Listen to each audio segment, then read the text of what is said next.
အများဆုံးသိချင်နေကြတာကတော့ဘေးမီဂျာတက်တင်လဲပေါ့နော်နိုင်ငံခြားမှာတက်မဲ့ចောင်းသားပဲဖြစ်ဖြစ်မြန်မာနိုင်ငံမှာပဲចောင်းရှောက်မဲ့ចောင်းသားပဲဖြစ်ဖြစ်ပေါ့နော်အဓိကအရေးကြီးဆုံးကမီဂျာရွေးကြတယ်အမကြီးဘေးမီဂျာကတော့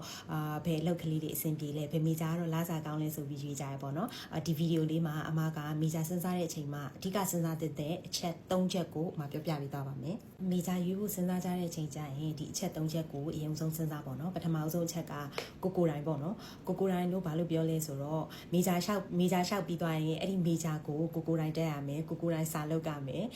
ပြီးသွားရင်ကျောင်းပြီးသွားတဲ့အထိဒီမီဂျာနဲ့ career တစ်ခု run ရမယ်ပေါ့နော်အဲ့ဒါကြောင့်မလို့အဓိကစဉ်းစားရမှာကကိုဘာလို့ချင်လဲကိုရဲ့ပန်းနိုင်ကဘာလဲပေါ့နော်ပြီးသွားလို့ရှိရင်ဒီ career ပတ်လန်းကို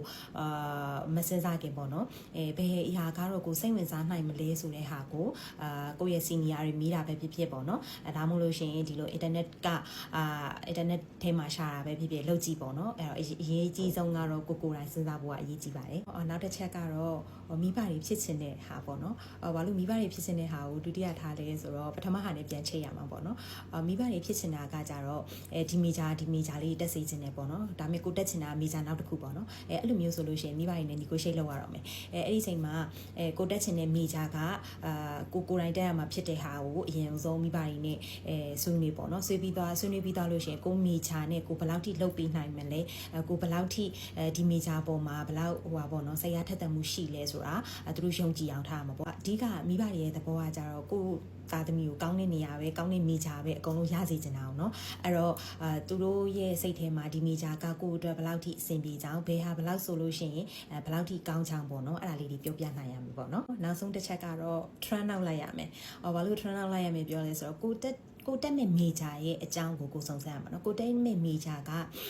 ဥမာပေါ့ engineer တို့ IT တို့ဒီ medical ပေါ့เนาะအဲ့ဒီအပိုင်းတွေမဟုတ်ဘူးဆိုလို့ရှိရင်သူကလာစာ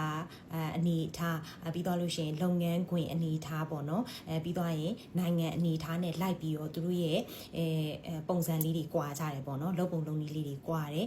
ပြီးသွားရင်ဒီ Asia နိုင်ငံမှာကြာလို့ရှိရင် Asia ဒီမှာကြာရင်ပုံစံတစ်မျိုးပေါ့เนาะပြီးသွားမဟုတ်ဘူးဥရောပဘက်မှာသွားပြီးတော့ကျောင်းတက်မယ်အလုပ်လုပ်ဖို့လည်းအစီအစဉ်ရှိရဆိုလို့ရှိရင်သူတို့ရဲ့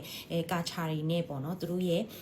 trend ဖြစ်တဲ့ job တွေကိုကပို့ပြီးကိုကလေ့လာထားရမယ်ပေါ့เนาะအဲ့လိုမျိုးဆိုလို့ရှိရင်ကိုရဲ့မိသားရွေးတဲ့ဟာလည်း career မှန်မယ်ပေါ့เนาะအဲ့တော့အဓိကရေးကြီးတဲ့အချက်စဉ်းစားမယ့်အချက်3ချက်ကဒီချက်လေးပေါ့เนาะအဲ့တော့ဘယ်မိသားတက်တဲ့လဲဘယ် university တွေ join တဲ့လဲပြီးတော့လို့ရှိရင်ဒီမိသားနဲ့ career pathway ဘယ်လိုတွေစဉ်းစားတဲ့လဲဆိုတာကိုအသေးစိတ်သိချင်လို့ရှိရင်အမကို comment မှာလည်းရေးခဲ့လို့ရတယ်